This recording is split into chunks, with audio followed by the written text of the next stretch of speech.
A young man bites the hands that fed him and robs his own family. Fate strikes him with a painful blow years later and drives him to a dead end he cannot overcome without their help. Before we continue, please take some time to subscribe to Daily Dose, like, and share this video with your friends. It might brighten their day and inspire them to do good.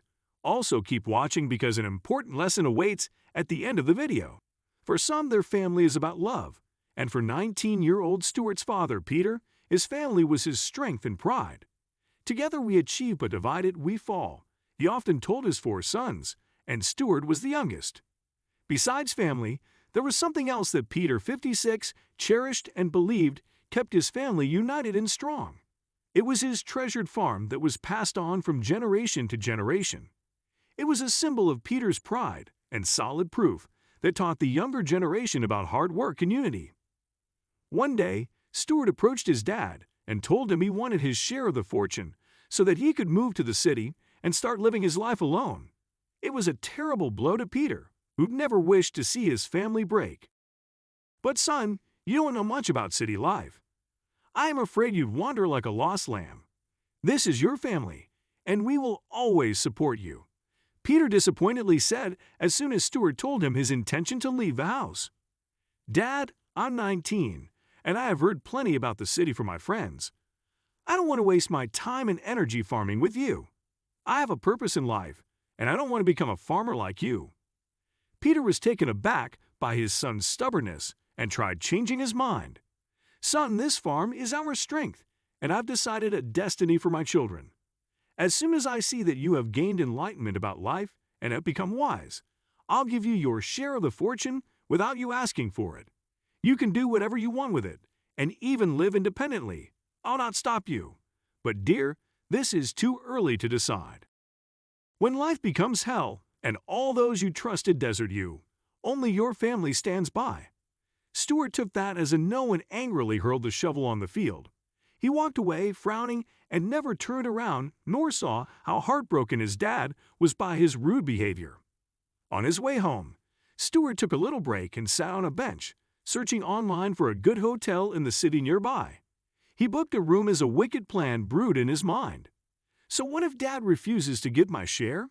My share is always mine, and I needn't ask his permission to have it. I will take it on my own, he thought, and crept into Peter's room. Stuart knew the combination of his dad's safe locker, where he kept the money and jewels.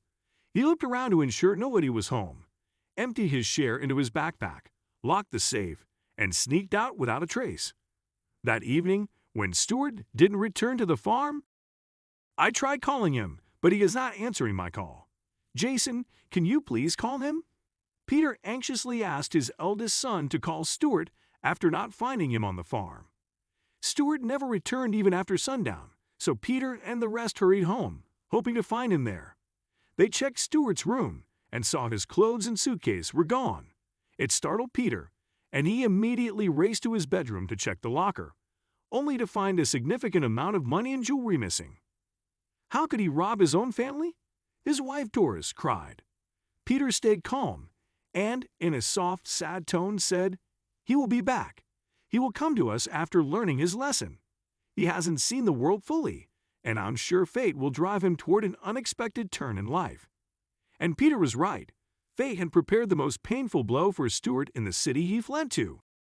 3 years ticked by, and neither Peter nor his family heard anything about Stuart. One day, when the family least expected it, they saw a silhouette of a young man walk toward them. As he neared, they saw his tattered and dirty clothes and a face that had lost its charm to the wrath of time.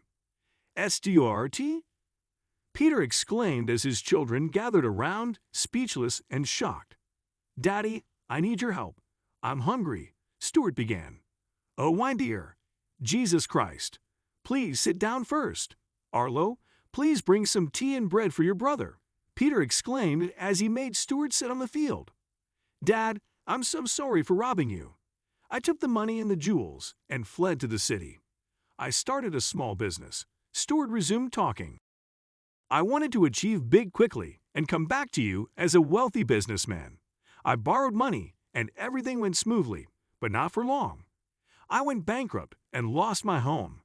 Those I owe money to are stalking my peace of mind day and night. I need your help, Daddy."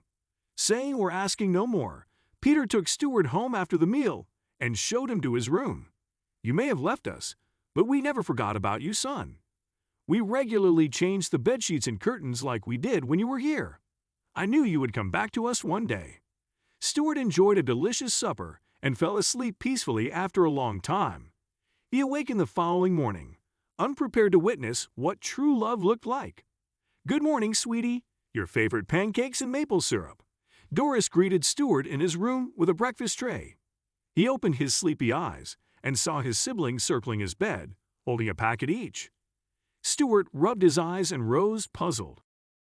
"Brother, take this to pay off your debts and loans." Jason broke the silence, extending the packet in his hand to Stuart. Confused and curious, Stuart took it and was speechless when he peeped into it. The rest also handed him their packets, and each was stashed with their share of their inheritance from the family business. "Son, we hope this money and jewels will be enough to help you solve your problems," Peter said as he entered the bedroom. Overwhelmed by their love, Stuart could not utter a word. He hugged them all and left for the city to pay his debts. But was he grateful to his family? Did he return home or choose to live independently, just like he'd always dreamed of and wanted? A couple of days later, Stuart returned home, not as a wealthy businessman, but as a farmer's son. "Daddy, I want to get back to work. This is our farm, and I'll do all it takes to improve our lives." Peter had never been so proud of his son before. He stole away from his sight to cry secretly and patted Stuart on his shoulders. From that day onward, Stuart dedicated his time and energy and worked hard to prove himself worthy of his family's love. He introduced new farming techniques he learned in the city and took every little step to improve their income. A year flew by, and it was Stuart's 22nd birthday. His siblings and parents gathered around the table as he blew out the candles and sliced the cake, tears of joy streaming from his face. It was the best birthday he ever celebrated, and just as Peter tasted a piece of his son's birthday cake, he made an important announcement. "Son, remember I promised I would let you live on your own once I see you've gained enlightenment and become wise. The time has finally come, dear. I will give you a share of your inheritance, and you are free to go and live the life of your dreams." Stuart felt guilty for hurting such a wonderful and lovable father. He dropped to his knees and cried, "Daddy, I realized family is more important than money or success. There's no success without the love and support of a family. I will stay here with you because I belong here. This is my life, and there's no future beyond my loved ones." Peter was moved to tears as he lifted Stuart and hugged him. "I'm really proud of you, son," he cried. Stuart then gave his fortune to his siblings as a token of appreciation for their love and sacrifice for him. Life taught me the importance of family and love. We can earn money back anytime, but we cannot replace the love and support we get from our loved ones. I love you all, and I'm genuinely sorry for what I did." Stuart raised a toast as everyone cheered him up.